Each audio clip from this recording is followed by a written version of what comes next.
Tervist! Tänään sõna on ehtoolehto. Ehtoolehto. Ja Minna Lindgren on üks kirjanik, kes on kirjutanud 3 raamatut selles sarjas. Esimene surm õhtuhiies eesti keeles. Niimoodi kirjutatakse. Õhtuhiies. Ehtoolehto. Väga hea tõlge. Ma ei tea, kes selle tõlkis selle sõna. 3. raamatu on tõlkinud. Kes? No kus on tõlkija nimi? Miks ei ole tõlkija? Sellepärast ei ole. Tõlkija nimi ei ole siin sellepärast, et see on originaal.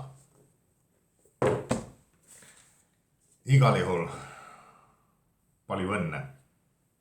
Olen sinu austaja, sest ma olen lugenud eesti keeles esimest osa Surm õhtuhiies.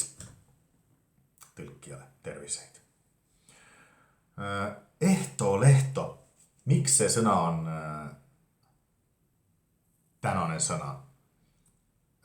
Sellepärast, et Soomes on kõikidel vanade kodude või mis nende kohta nüüd on viisakas öelda. Hooldekodude, ma ei tea, kas nii ka tohib öelda.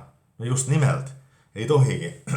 Hooldekodu nimi võib olla näiteks Toivon lahti, lootuse laht või ehtoolehto.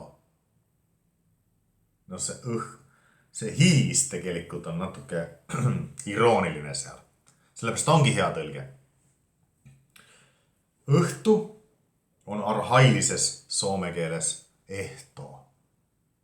Sest tavaliselt on ju õhtu ilta. Hyvää iltaa, head õhtut. Ehto on arhailine soome keel. Vana soome keel.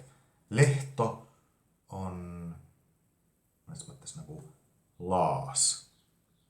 Aga õhtuhiies on väga chef tõlge. Väga kihvt. Aga nad on kõik on need hooldekodud.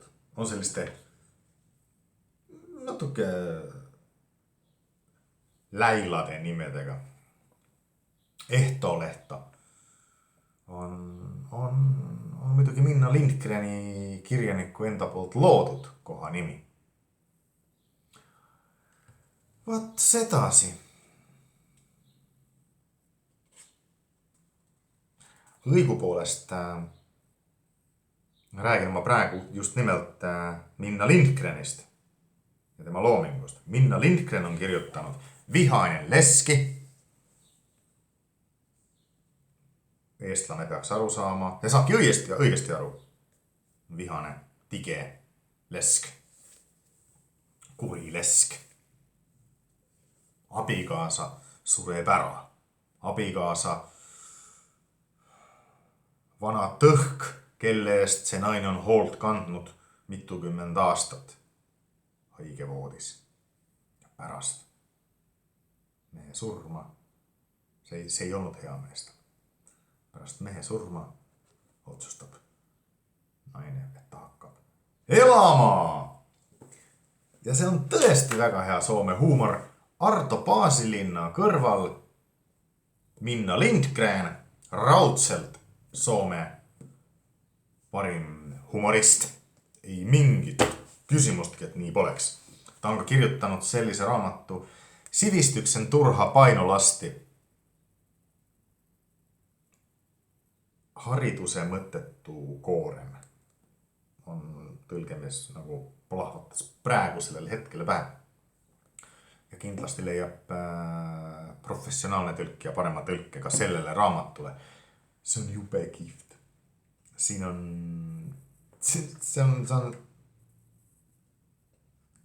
üks vana, teadmeteos.